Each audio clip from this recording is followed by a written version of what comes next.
বিশেষ করে অনেক সময় মেয়েরা ভয় পায় যে আমার লাইফটা সিকিউরিটি কতটুকু, বা আমি জব সিকিউরিটি নিয়ে ওখানে কাজ করতে পারবো কিনা। 1 বছর চলে গেছে, সে তার বেতন তো বাড়ায়নি, তাকে চলে আসতে হয়েছে। অবশ্যই আপনাকে ইংরেজিতে পারদর্শী হতে হবে। যে সকল চাইনিজরা ইংরেজি ভালো বলতে পারে তাদের স্যালারিটা একটু ভালো দিতে হয়। তো ন্যাচারালি এদের বেতনটা হয় বাংলাদেশি টাকায় 70,000 থেকে 1.5 লাখ টাকার মধ্যে। থাকার ব্যবস্থাটা ওরা সাধারণত ফ্রি দিয়ে থাকে, খাবার ব্যবস্থাটা নিজের করতে হয়। সো ভাষাটা আপনার জন্য খুব বড় বাধা না, বাট এটা একটা চ্যালেঞ্জ। আসসালামু আলাইকুম, সবাই ভালো আছেন নিশ্চয়ই। আজকে আমি ফাস্ট গ্লোবাল থেকে আসবো। চায়নাতে আপনি আপনার ক্যারিয়ারটা কিভাবে ডেভেলপমেন্ট করবেন, বা চায়নার ক্যারিয়ার আপনি কিভাবে করবেন, আমাদের মাধ্যমে চায়নাতে আপনি জব নিয়ে যেতে পারেন। চায়নাতে জব নিয়ে যাওয়ার জন্য আপনার কি কি প্রয়োজন? চায়নাতে জব নিয়ে যাওয়ার জন্য আপনার প্রথম যেই জিনিসটা লাগবে সেটা হচ্ছে আপনাকে অবশ্যই গ্রাজুয়েশন কমপ্লিট করা থাকতে হবে। অর্থাৎ আপনার 4 বছরের গ্রাজুয়েশন কমপ্লিট করা কোর্স, এনি সাবজেক্ট অথবা ডিগ্রি পাস আপনাকে হতে হবে পড়াশোনার ক্ষেত্রে। এর বাইরে আপনাকে বয়স হতে হবে 21 থেকে 35 বছরের মধ্যে। 21 থেকে 35 বছর বয়সের মধ্যে হলে আপনি আবেদন করতে পারেন আমাদের মাধ্যমে। আপনাকে যেই যোগ্যতাটা অবশ্যই থাকতে হবে সেটা হচ্ছে অবশ্যই আপনাকে ইংরেজিতে পারদর্শী হতে হবে। অর্থাৎ ইংরেজিতে ভালোভাবে কথা বলতে পারা এবং কমিউনিকেশন করতে পারতে হবে। কাজটা আসলে কি কাজের জন্য চায়না আপনাকে নেবে? আপনার কাজটা হচ্ছে সেলস অ্যান্ড মার্কেটিং এবং কমিউনিকেশন। অর্থাৎ ওরা সারা বিশ্বব্যাপী প্রোডাক্ট সেল করতে চায়।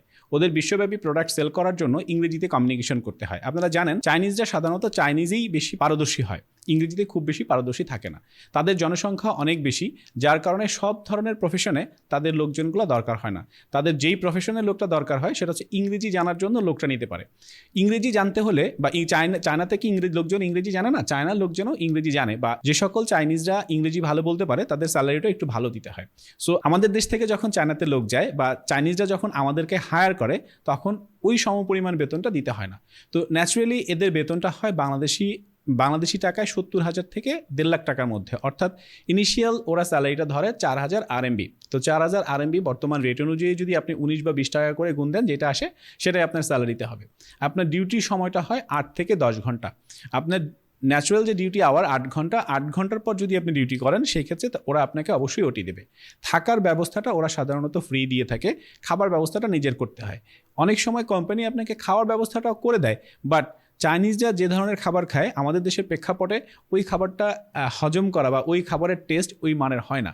যার কারণে অবশ্যই খাবারটা নিজেরই থাকা উচিত, বা খাবারটা আপনি নিজেই যদি রান্না করে খেতে পারেন তাহলে সবচেয়ে বেটার। বা বাঙালি যে কমিউনিটিটা থাকে, বাংলাদেশি কমিউনিটির মধ্যে আপনি কাজটা করতে পারেন। কাজটা কিভাবে হয়ে থাকে? প্রথম আপনাকে কি করতে হবে? প্রথম হচ্ছে আপনার একটা পাসপোর্টের ফটোকপি বা পাসপোর্টের স্ক্যান কপি, আপনার একটা ছবি, আপনার অবশ্যই একটা উইচ্যাট থাকতে হবে, উইচ্যাট আইডি, এবং একটা শর্ট ভিডিও। অর্থাৎ আপনার যে সিভিটা আছে, সিভির শর্ট ফর্মটা বা 30 সেকেন্ডের আমরা একটা স্ক্রিপ্ট দিয়ে দিব। স্ক্রিপ্টটা আপনি যখন আমাদের কাছে পাঠাবেন, এই বিষয়গুলো আমার যে চায়না অফিস আছে, বা আমাদের যে চায়না অফিস আছে, আমাদের চায়না অফিসে যখন আমরা এটা পুট আপ করবো, যে সকল কোম্পানি আমাদের কাছে লোকজন চেয়ে থাকেন বা যারা আমাদের কাছে ম্যান পাওয়ারটা চায়, তাদের কাছে আমরা পুট আপ করি, এবং তখন তারা সরাসরি আপনাকে ইন্টারভিউ নেবে উইচ্যাটের মাধ্যমে অথবা লাইভ ভিডিওর মাধ্যমে। ওই ইন্টারভিউতে আপনি যখন টিকবেন, ওই ইন্টারভিউতে টেকার পরে আপনার একটা জব অফার লেটার আসবে। জব অফার লেটার আসার পরে আপনাকে যেটা করতে হবে, অবশ্যই একটা পুলিশ ক্লিয়ারেন্স আমাদেরকে জমা দিতে হবে। পুলিশ ক্লিয়ারেন্স জমা দেওয়ার পর আমরা এটা লিগালাইজেশন করব। অর্থাৎ আপনার লিগালাইজেশন করার পরে আমরা যখন সব ডকুমেন্টসটা চায়নাতে পাঠাবো, চায়না আপনাকে একটা ওয়ার্ক পারমিট ইস্যু করবে। আপনার ওয়ার্ক পারমিট, অফার লেটার, আপনার ডকুমেন্টেশন সব কিছু সহ চায়না এম্বাসিতে আমরা ভিসার জন্য আবেদন করব। যখন আপনার ভিসাটা হয়ে যাবে, ভিসাটা কমপ্লিট হওয়ার পর আমরা বিএমইটির জন্য আবেদন করব। বিএমইটি কমপ্লিট হওয়ার পর আপনি চায়নাতে চলে যেতে পারবেন, বা আপনি চায়নাতে ফ্লাই করবেন। চাইনিজ যে কোম্পানিগুলো আছে সাধারণত তারাই আপনাকে এয়ারপোর্ট থেকে রিসিভ করে আপনার হোম পর্যন্ত পৌঁছায় দিবে, এবং আপনি আপনার জবটা করতে পারবেন। অনেকেই জানতে চান চায়না যাওয়ার আসলে চ্যালেঞ্জটা কি, বা অনেকেই জানতে চান আমি তো চাইনিজ ভাষা জানি না, সেই ক্ষেত্রে আমি কি যেতে পারবো কিনা। দেখেন, আপনার চাইনিজ ভাষা জানার দরকার নেই, আপনি ইংরেজি ভাষা জানলেই চলবে। এখন চায়নাতে যে উইচ্যাটটা ব্যবহার হয় সেখানে ইংরেজি অটোমেটিক্যালি আপনার ট্রান্সলেট হয়ে যায়, আপনার চাইনিজ অটোমেটিক ট্রান্সলেট হয়ে যায় ইংরেজিতে। সো ভাষাটা আপনার জন্য খুব বড় বাধা না, বাট এটা একটা চ্যালেঞ্জ। সো আপনি যদি ভাষাটা জানেন সেটা আপনার জন্য ভালো, এবং আপনি যখন চায়নাতে কাজ শুরু করবেন তখন কিন্তু আলটিমেটলি আপনি চাইনিজ ভাষাটা জানতে পারবেন। তো আপনার প্রথম চ্যালেঞ্জ হচ্ছে ভাষা একটা চ্যালেঞ্জ। এটা যাওয়ার জন্য বা জব পাওয়ার জন্য কোনো চ্যালেঞ্জ না। তবে আপনার যদি চাইনিজ ভাষা জানা থাকে, আপনি অবশ্যই বেটার করবেন। সেই ক্ষেত্রে চাইনিজ এবং ইংরেজি যখন জানা থাকবে, আপনার স্যালারিটাও বেড়ে যাবে, আপনার জবে ভালো পারফরমেন্স করতে পারবেন। সো একটা বিষয় হচ্ছে, দেখবেন আপনি যখন চায়নাতে জব শুরু করবেন তখন কিন্তু এই চ্যালেঞ্জটা আপনি অটোমেটিক্যালি উতরে যেতে পারবেন। কারণ হচ্ছে যখন একটা দেশে থাকবেন, খাবেন, পড়বেন, চলবেন, বাধ্য হয়ে আপনাকে ভাষাটা শিখতে হবে। চাইনিজ ভাষা খুব কঠিন কোনো ভাষা না যেটা আপনি শিখতে পারবেন না। সো এটা একটা প্রথম চ্যালেঞ্জ। আরেকটা চ্যালেঞ্জ হচ্ছে ভয়, যে অনেকেই চিন্তা করে চাইনিজের সাথে কাজ করতে পারবো কিনা। থার্ড চ্যালেঞ্জ হচ্ছে আপনার খাবার, অনেকেই চিন্তা করে খাবার রান্না করতে পারি না, আমি চাইনিজ খাবার কি, নন মুসলিম একটা কান্ট্রি, আপনি নন মুসলিম কান্ট্রি হলেও আপনাকে কেউ বদার করবে না। বিশেষ করে অনেক সময় মেয়েরা ভয় পায় যে আমার লাইফটা সিকিউরিটি কতটুকু, বা আমি জব সিকিউরিটি নিয়ে ওখানে কাজ করতে পারবো কিনা। আমি এতটুকু বিশ্বাস করি এবং আমার যতটুকু অভিজ্ঞতা আছে, চায়নাতে আমার প্রায় 7 থেকে 8 বার ভিজিট করা আছে, আমাদের দেশ থেকেও মেয়েরা ওখানে বেশি নিরাপদ। ওদের সিকিউরিটি সার্ভিলেন্স এত বেশি স্ট্রং, এবং ওরা ফেস রিকগনাইজ দিয়ে ওরা চলাফেরা করে, এবং পুলিশ বলেন বা আপনার সামাজিক ব্যবস্থা বলেন, খুব নিরাপদ সামাজিক ব্যবস্থা, যেটা আমি মনে করি আমাদের দেশ থেকেও বেশি স্ট্রং। সো আপনি নিরাপদের সাথে ওখানে আপনি ছেলে বা মেয়ে হিসেবে কাজ করতে পারবেন। আর আপনারা জানেন নিশ্চয়ই, চায়না কিন্তু মাতৃপ্রধান দেশ, সো মেয়েদের সিকিউরিটি ওরা খুব বেশি রকম ইনশিওর করে। সো আপনি নিরাপদে ওখানে আপনি কাজ করতে পারেন। আপনার চায়নার যে চ্যালেঞ্জগুলো আছে, এটা হচ্ছে প্রথম চ্যালেঞ্জটাই, এই চ্যালেঞ্জগুলোই আপনি যদি মোকাবেলা করতে পারেন এবং খুব সহজেই আপনি এটা উচ্চে যেতে পারবেন।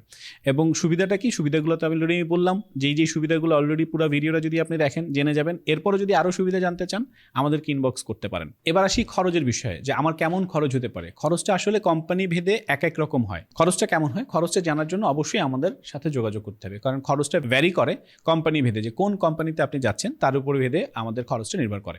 সো এই খরচের মধ্যে কি কি থাকছে, আপনি আমাদের যে খরচটা দিবেন, খরচের মধ্যে হচ্ছে আপনার ইন্টারভিউ ফেজ, আপনার আপনি যখন ইন্টারভিউতে টিকে যাবেন, ইন্টারভিউতে টেকার পরে আপনার লিগালাইজেশনের পরে আপনার ভিসা করা, ভিসার পরে আপনার হচ্ছে বিএমইটি করা, এবং এটার সাথে ফ্লাইট চার্জ সব কিছু এটার সাথে যুক্ত থাকবে, আমরা যে খরচটা নিব।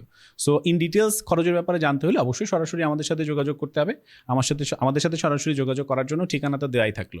এরপরের প্রশ্নটা হচ্ছে, এরপরে আপনারা যে প্রশ্নটা সাধারণত করে থাকেন, যে আমার প্রমোশনটা কখন হবে, বা বেতনটা আদৌ বাড়বে কিনা, বা বেতনটা বাড়লে কখন বাড়বে। আপনি যদি পারফরমেন্স ভালো করতে পারেন, আমাদের দেখা চোখে বা আমরা যেটা দেখেছি আমাদের অভিজ্ঞতা থেকে বলছি, 2 থেকে 3 মাসের মধ্যে অনেকের বেতন বেড়ে যাচ্ছে। আবার অনেকের 1 বছর চলে গেছে, সে তার বেতন তো বাড়ায়নি, তাকে চলে আসতে হয়েছে, কারণ তার পারফরমেন্স ভালো ছিল না।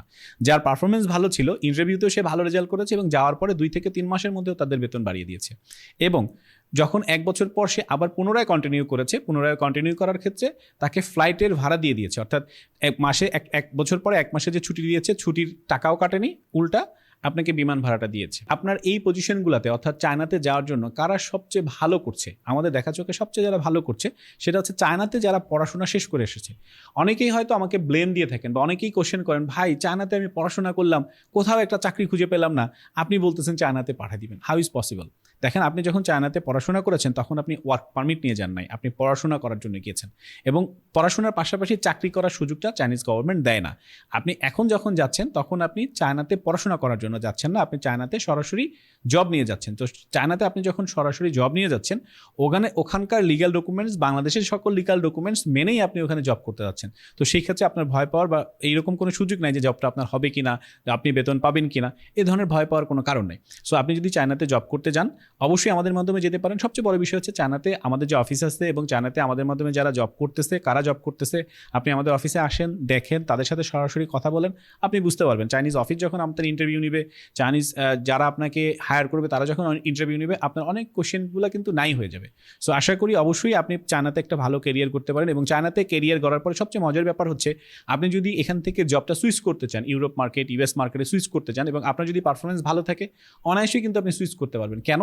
কারণ অলরেডি ইন্টারন্যাশনাল মার্কেটে জব করার একটা এক্সপিরিয়েন্স কিন্তু আপনার হয়ে যাবে। এবং চায়না মার্কেটে আপনি যখন জব করবেন, দেশের মার্কেটেও এসে যদি আপনি জব করতে চান বা বিজনেস করতে চান, আপনার যে অভিজ্ঞতাটা হবে, সেই অভিজ্ঞতাটা কাজে লাগিয়ে আমি বিশ্বাস করি আপনি অনেক বেশি আয় করতে পারবেন। I think so. এত কিছু জানার পরেও যদি আরও কোনো কোশ্চেন থাকে, নির্দ্বিধায় ফ্রি কনসালটেন্সি নিতে আমাদের কাছে চলে আসেন। আমাদের কাছে চলে আসলে আপনাকে যেতে হবে, নট নেসেসারি আপনি আরও কিছু জেনে আরও কিছু বুঝে যেতে পারবেন। ও হ্যাঁ, আপনি যদি শুধু চায়নাতেই যেতে হবে তা কিন্তু না। আপনি যদি চান চায়না জব করবেন, আপনি ইউরোপে জব করতে যেতে চান, বা আপনি আরও ভালো কান্ট্রিতে কোনো জব করতে চান, আমাদের কিন্তু লিথুয়ানিয়াতে, দুবাইতে অফিস আছে। সেখান থেকেও আমরা এশিয়া, ইউরোপ এবং মিডল ইস্টে আমরা জব প্লেসমেন্ট করতে পারি ভালো ভালো জব প্রফেশনে। আপনার প্রফেশনটা কি, আপনার প্রফেশনটা জানিয়ে আমাদেরকে মেল করতে পারেন বা হোয়াটসঅ্যাপ করতে পারেন আমাদের দেখানো নাম্বারে। আশা করি আপনার ভালো প্রফেশনের জন্য, ভালো ক্যারিয়ার করার জন্য আমরা আপনার জন্য ভালো কিছু করতে পারবো। এখন অনেকেই প্রশ্ন করেন বা অনেকেই চিন্তা করেন বা জানতে চান, চায়না তো আসলে অ্যাভেলেবেল জব নাই, এই সকল জব যদি চলে যায় তখন আমরা কি করব। আসলে কথাটা অবশ্যই সত্য, বাট আপনি যখন চায়নাতে একটা জব নিয়ে যাচ্ছেন, যেই ধরনের জব নিয়ে যাচ্ছেন, আপনি যদি 2-3 মাস কন্টিনিউ করতে পারেন বা 1 মাসও কন্টিনিউ করতে পারবেন, আপনি কিন্তু আপনার সারাউন্ডিং এরিয়াটা জেনে যাবেন যে আপনার মতো লোকজন কোন কোন চাইনিজ কোম্পানির দরকার। সেই জায়গায় আপনি চাইলেও নিজে থেকেই আপনি অন্য একটা কোম্পানিতে চলে যেতে পারেন, এই কোম্পানি যদি আপনাকে রিলিজ করে, অথবা আমরা এক বা একের অধিক জায়গায় আপনাকে প্লেসমেন্ট করার ব্যবস্থা করব। এটা হচ্ছে চায়নাতে আপনি আসলে আপনার কেরিয়ারটা করতে পারেন যদি আপনার গ্রাজুয়েশন কমপ্লিট করা থাকে, বয়সটা 21 থেকে 35-এর মধ্যে হয়, আপনার যদি ভালো ইংরেজি জানা থাকে, আপনি যদি স্মার্টলি কথা বলতে পারেন, আপনি যে কমিউনিকেশনটা করেন আপনার কমিউনিকেশন লেভেলটা এরকম থাকতে হবে, অর্থাৎ আপনি যে ইমেলগুলো করেন সুন্দরভাবে যেন ইমেলটা করতে পারেন। আপনি যেন যখন ওদের ব্যাংকে যে ডকুমেন্টসগুলো সাবমিট করতে হয়, ব্যাংক থেকে যে ডকুমেন্টসগুলো আসে, ইংরেজিতে যে কমিউনিকেশনগুলো করতে হয়, এই কমিউনিকেশনগুলো যেন অবশ্যই আপনি সুন্দরভাবে করতে পারেন। অর্থাৎ আপনার লেখার হাত যেন ভালো থাকে, কথা বলার কৌশল বা কথা বলার স্মার্টনেসটা আপনার মধ্যে যদি থাকে। সো এটা যদি আপনি করতে পারেন, ইন্টারভিউতে আপনি যখন ইন্টারভিউটা নেবে আপনি যদি স্মার্টলি ইন্টারভিউটা হ্যান্ডেল করতে পারেন, বা আপনি তাদেরকে যদি প্রুফ করতে পারেন আপনি ভালো ইংরেজি জানেন এবং সে আপনাকে যে কারণে নিচ্ছে, অর্থাৎ সেলস অ্যান্ড মার্কেটিং অথবা কমিউনিকেশন, সেটাতে আপনি বেস্ট, শুরুতে আপনি 4-5 বা 6,000 RMB অলরেডি আপনি উঠাইতে পারবেন, বা অ্যাকচুয়ালি আপনি উঠাইতে পারবেন, ডিপেন্ড করবে আপনার ইন্টারভিউর উপরে। আমরা আপনাকে যেভাবে গ্রুমিং করবো বা যেই সাবজেক্টে আপনাকে আমরা হেল্প করবো বা যেইভাবে আপনাদের হেল্প করতে পারবো, আমরা যখন আপনার সিভিটাকে সাবমিট করবো, আপনার সিভিটা যাতে খুব সুন্দর হয়, আপনার যে ভিডিও সিভিটা যেন আপ টু দ্য মার্ক হয়, আপনি যে ভিডিও সিভিটা দিচ্ছেন সেখানে আপনি দিতে পারেন। আপনি চাইলে আমাদের যে হুক স্টুডিও আছে, যাদের মাধ্যমে আমরা সবসময় কাজ করে থাকি, আপনি হুক স্টুডিও থেকে এসেও আপনি ভিডিও সিভিটা করতে পারেন, চাইলে আপনি নিজেও করতে পারেন, এখানেই আসতে হবে, নট নেসেসারি, চাইলে ওখানেও করতে পারেন। এই হচ্ছে আপনার কাজ। আপনি যখন এই কাজগুলো দিবেন, আমরা চায়না অফিসকে যখন আপনার এই সিভি, ছবি, পাসপোর্ট সব কিছু আমরা সাবমিট করবো, তখন তারা আবার একটা আপনাকে গ্রুমিং করবে। কিভাবে গ্রুমিং করবে? আপনি কোন কোম্পানিতে ইন্টারভিউটা দিবেন, ওই কোম্পানির কাজটা কি, তারা কেন আপনাকে চাচ্ছে, এটা আমরা আগেই আপনাকে বলে দিব বা জানাই দিব যে এই ধরনের কাজটা আপনাকে করতে হবে, এবং ইন্টারভিউতে সাধারণত এই ধরনের কোশ্চেনগুলো আপনাকে করবে। সেটা উত্তরটা আপনি কী দিবেন বা উত্তরগুলো কেমন হওয়া উচিত এটা আমরা জানাই দিব।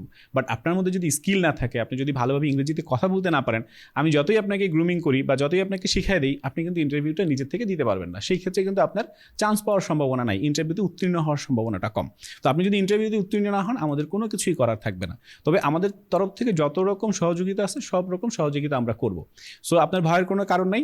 আপনি যদি চায়নাতে আপনার ক্যারিয়ার করতে চান, আপনি যদি 70,000 থেকে 1.5 লাখ টাকা বেতনে চাকরি করতে চান, আপনার যদি গ্রাজুয়েশন করা কমপ্লিট হয়ে থাকে, আপনি নির্দ্বিধায় চলে আসতে পারেন আমাদের অফিসে। আমাদের office first global visa consultancy, Uttara, house 11, road 7, sector 10, লিফটের 4-এ। অথবা আপনি যদি আরও কিছু জানার দরকার হয়, আমাদের যে স্ক্রিনে নাম্বার দেওয়া আছে অথবা আমাদের কমেন্ট বক্সে যোগাযোগ করলে আমরা অবশ্যই আপনাকে আমাদের অ্যান্সারগুলো দিব। এর বাইরেও যদি আপনি কিছু জানতে চান, সরাসরি আমাদের অফিস ভিজিট করার সুযোগ রয়েছে। আমাদের অফিস জেনারেলি 9টা থেকে 5টা পর্যন্ত খোলা থাকে। আপনি অফিস জেনারেলি 9টা থেকে 5টা পর্যন্ত খোলা থাকে। তারপর আসার আগে অবশ্যই আপনি যোগাযোগ করে আসলে আপনার জন্য সুবিধা হবে। তো আশা করি আপনি চায়নাতে কীভাবে ক্যারিয়ার গড়বেন, কেন ক্যারিয়ার গড়া উচিত আপনি বুঝে গেছেন। আমি আরেকটা কথা বলতে চাই, সেটা হচ্ছে চায়নাতে সবচেয়ে বড় সুযোগ হচ্ছে, চায়নাতে কিন্তু আপনি বিজনেস করাটা খুব সহজ। অর্থাৎ আপনি জানেন চাইনিজরা বিজনেস ওরিয়েন্টেড একটা কান্ট্রি, সারা বিশ্বে তারা ব্যবসা করে বেড়াচ্ছে। আপনি যে জবটা করছেন, জবের পাশাপাশি আপনার যে অফ টাইমটা থাকবে বা আপনার যে একটা কমিউনিটি গড়ে উঠবে, বা চায়নারা কীভাবে বিজনেস করে, এই জিনিসটা যখন আপনি শিখবেন, আপনি হয়তো 2-4-5 বছর জব করবেন, বা কিছুদিন জব করার পর আপনি যখন জবটা করবেন না, ইন্টারন্যাশনাল মার্কেটে কিন্তু আপনি স্মুথলি ইন করতে পারতেছেন যে কিভাবে আপনি ট্রেডিংটা করবেন। সেটা হতে পারে বাংলাদেশে আপনি প্রোডাক্ট নিয়ে এসে, বা বাংলাদেশ থেকে প্রোডাক্ট নিয়ে যেয়ে চায়নার সাথে আপনি ব্যবসা করতে পারেন, বা চায়না থেকে পৃথিবীর অন্যান্য দেশে আপনি প্রোডাক্ট এক্সপোর্ট করে বা কিভাবে আপনি লাভজনক করতে পারেন, সেই বিষয়টা কিন্তু একদম হাতে কলমে আপনি শিখতে পারবেন। সো চাকরির পাশাপাশি আপনি ব্যবসা যদি এস্টাবলিশ করতে চান, হতে পারে নিজের ব্যবসা, হতে পারে আপনার সাথে অন্য যারা আছে তাদের ব্যবসা, এগুলা করে অবশ্যই আপনি একটা ভালো ক্যারিয়ার করতে পারবেন। সো আপনার গ্রাজুয়েশন কমপ্লিট থাকলে, আপনার এইজটা যদি 21 থেকে 35-এর মধ্যে হয়, অবশ্যই আপনি আমাদের সাথে যোগাযোগ করতে পারেন। আশা করি ভাগ্য সুপ্রসন্ন হলে আপনার জবটি হয়ে যেতে পারে। ধন্যবাদ সবাইকে। আশা করি সবাই ভালো থাকবেন। আসসালামু আলাইকুম।